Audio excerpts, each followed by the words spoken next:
मणिपुर रे बढ़िला राष्ट्रपति शासन आहुरी 6 मास। उत्तर पूर्व राज्य मणिपुर रे राष्ट्रपति शासन को बढ़ाई दिया जायछि। केंद्र गृहमंत्री अमित शाह एने राज्यसभा एक प्रस्ताव आनिथिले। संसद रे ही प्रस्ताव को मंजूरी मिलिछि। अगस्त 13 रु एहा लागू हेबो। तेबे चलित वर्ष प्रथमे फेब्रुआरी 13 रे मणिपुर रे राष्ट्रपति शासन लागू होइतिला। लोकसभा रे प्रस्ताव पारित हेबा परे पुणी राष्ट्रपति शासन को बढ़ाइबा को निर्णय निया जायछि। संसद पक्षरु जारी करा जायतिबा नोटिस रे कहा जायछि कि संविधान अनुच्छेद 356 अधीन रे राष्ट्रपति पक्षरु मणिपुर रे 13 फेब्रुआरी 2025 रे जारी होइथिबा राष्ट्रपति शासन को आहुरी 6 मास बढ़ा जाउछि। अगस्त 13 जाय यहा को जारी रखिबा को स्वीकृति प्रदान करा जायछि। केंद्र सरकार संविधान रो धारा 356 अनुसार मणिपुर रे राष्ट्रपति शासन लागू करिथिले।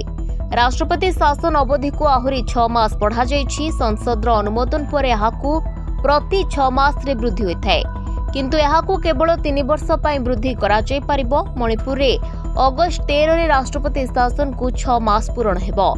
देशर गोटे राज्य रे राष्ट्रपति शासन पई संसद रो अनुमति जरूरी। प्रति 6 मास रे केंद्र सरकार संसद रो अनुमति नेबा निहाती दरकार। तेबे 2023 रु मणिपुर रे हिंसा आरंभ होइतिला। हाईकोर्ट को आदेश विरोध रे एक जनजातीय एकजुटता मार्च आयोजित होइतिला। 2025 फेब्रुआरी 13 रे प्रथम थर राष्ट्रपति शासन लागू होइतिला। राज्य रे लंबा समय रु जारी जातीय हिंसा एवं प्रशासनिक विफलता पई निष्पत्ति निया जायतिला। तेबे राज्य रे शांति और आईन कानून व्यवस्था रे स्थिरता आनिबा प्रचेष्टा रे लागि पड़िछंती सरकार। तेबे सूचना योग्य जे 2023 मसीहारे मणिपुर रे हिंसा देखा जायतिला। 2023 मे मासरे कुकी एवं मैतेई संप्रदाय मध्य जातिगत संघर्ष आरंभ होइतिला, जहा दिनकु दिन हिंसात्मक रूप नेइथिला। एही संघर्ष रे 260 रु अधिक लोक मृत्युवरण करथिले एवं हजार हजार लोके बासहरा होइथिले। निज भिटामाटी छाड़ी अन्य स्थान को जीवाकू पड़िथिला। एही परिस्थिति को नियंत्रण करबा पई निरंतर प्रयास परे मणिपुर मुख्यमंत्री एन बीरेन सिंह 9 फेब्रुआरी 2025 रे इस्तीफा देथिले।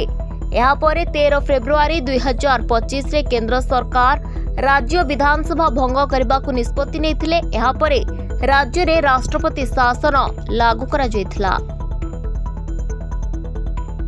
Bureau report, Dinalipi live.